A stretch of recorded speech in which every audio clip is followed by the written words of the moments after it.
By the time that you're assigned as a leader, you will be expected to be many things: a strategic thinker, a visionary leader, navigator of the challenges, the mentor of the team. And as if you have a supernatural power, you will be expected to succeed at everything from the time that you're assigned. Your peers, for example, they will be waiting to be convinced that you are the right person for the role. Or your team will be waiting to be convinced or to be delivered a clear vision and mission statement. And your boss will be expecting an extremely high leadership and business performance from your side. And even your family will be expecting the same behaviors as before you become a leader, because this is the career way that you have chosen for yourself. You wanted to be a leader, and you have no chance to complain about it. And the funny thing is that you have to score 100 points from everything, and you have no chance to go for 99. But should it really be like that? Should we really score 100 points from everything? Well, I don't think so. And today, I will be sharing with you how I could not score 100 points. Have you ever heard the word credulousness? This is something that I learned when I was looking for something to describe the readiness to believe the claims of others without clear evidence. It sounds naive, right? But this was exactly how I was behaving during my first days as a leader. I have an engineering background, and I always had the chance to work for the roles, work for the technical roles under the sales organization. And I also had the chance to be assigned as a leader to the most technically skilled and experienced team in our organization. And during my first week, I organized a get-to-know session with my team. I explained myself in a very positive way. I shared some personal information with them just to engage them into my story. And finally, I asked if anyone had any questions to me. And one of the team members said, "Yes, I have." And he said, "Gizem, you know what? We have been working together for more than 15 years as a team. We know each other very well as a team. And we are also well aware about our tasks. We are working in an autonomous way during the day, and we would like you to respect that, and we would like you to work like that." But actually, this was not a question at all, but this was a statement and criticism. And I tried to respond to him in a very calm way, saying that, "Okay, I understand, but please keep this in mind that we all have our own ways to work and to lead. And I think we will find the balance in time. Don't worry about that." And the days passed. Actually, I was thinking that I was doing okay. I was accepting all the information coming from the team as perfectly true and accurate. I was sometimes saying yes, sometimes saying no, and sometimes okay to the topics which were raised by the team. But after a while, I realized something. I was feeling bored. And this was because of lack of knowledge. I had no interactions with the work. And I started to question myself, why I was feeling like that, why I was feeling bored and insufficient for the role. And I realized one more thing. I was not asking any questions, not a single one, because I was afraid of being unaccepted, being rejected by the team. I was not acting myself.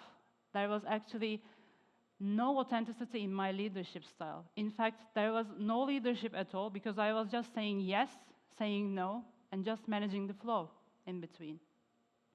And at that moment, I promised to myself, and I reminded myself that, "Gizem, you have to ask questions, because this is how you will learn. And please get rid of this fear of unacceptance. You cannot move like that and move it with that." And of course, I started to ask hundreds of questions a day. And of course, the story does not end here. I thought that by asking questions, delving into problems, and staying on top of everything would help me to interact with the business. But this had a side effect. I started to ask for immediate answers to my questions, right away. I'm normally an impatient person. I'm not saying that I'm result-oriented, because I'm sure that everybody in this room, we are all result-oriented people. But what I am saying right now is that I am a pure textbook example of an impatient person. And that trait began to work against me. Anytime I heard about a problem, any question popped in my head, I started to make immediate phone calls, shared meeting invitations, shared emails asking for the answers. But there was something wrong, because the answers that I was looking for were either incomplete or delayed, or they were even non-existent. And while thinking about all of this, I received a meeting invitation with the title of feedback.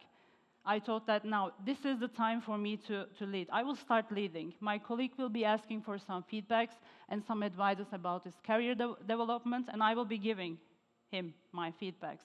So I should get prepared as a leader. But you know what? By the time that the meeting started, he started to share his feelings.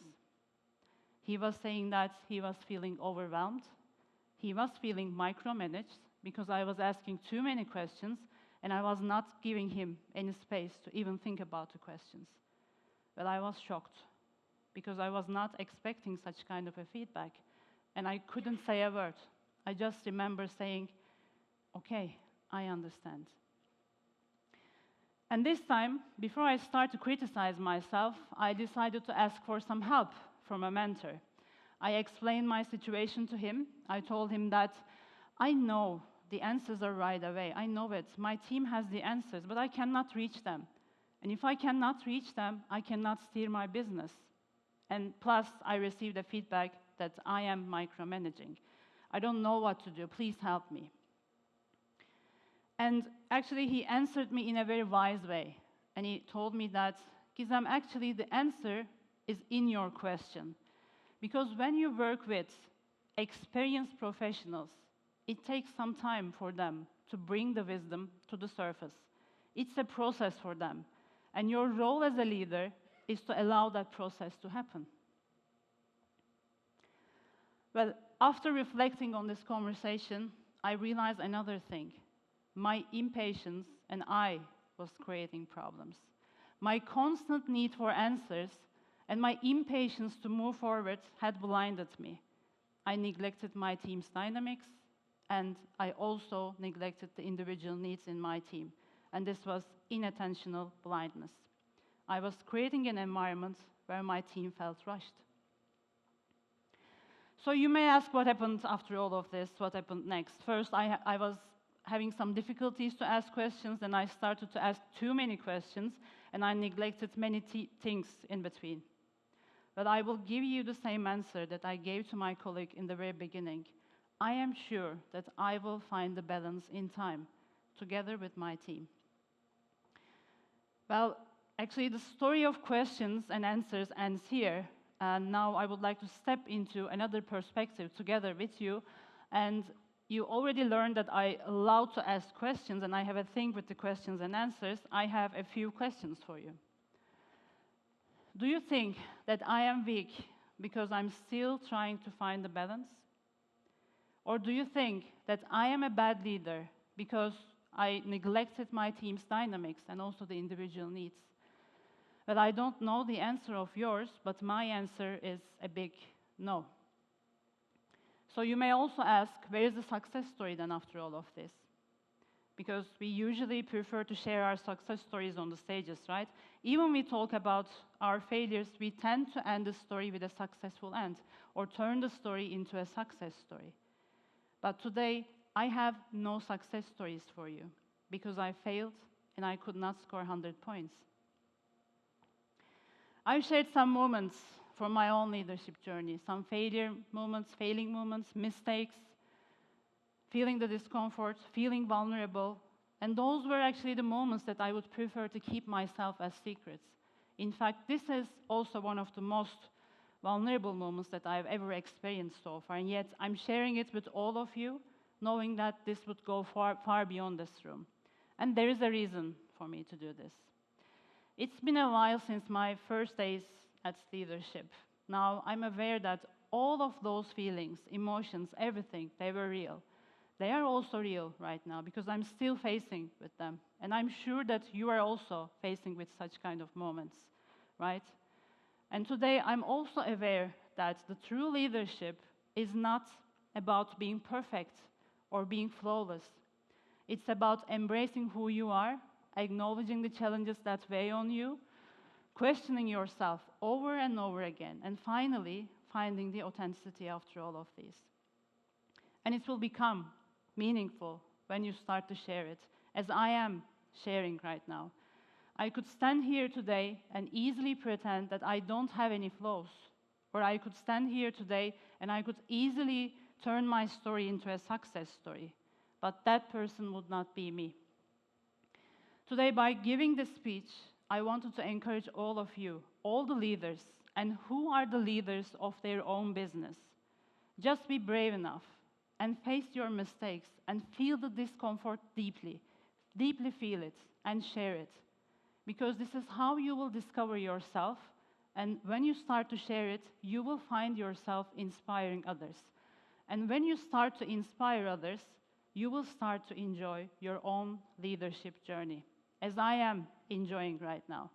And I wish you the same joy through your own unique leadership journeys.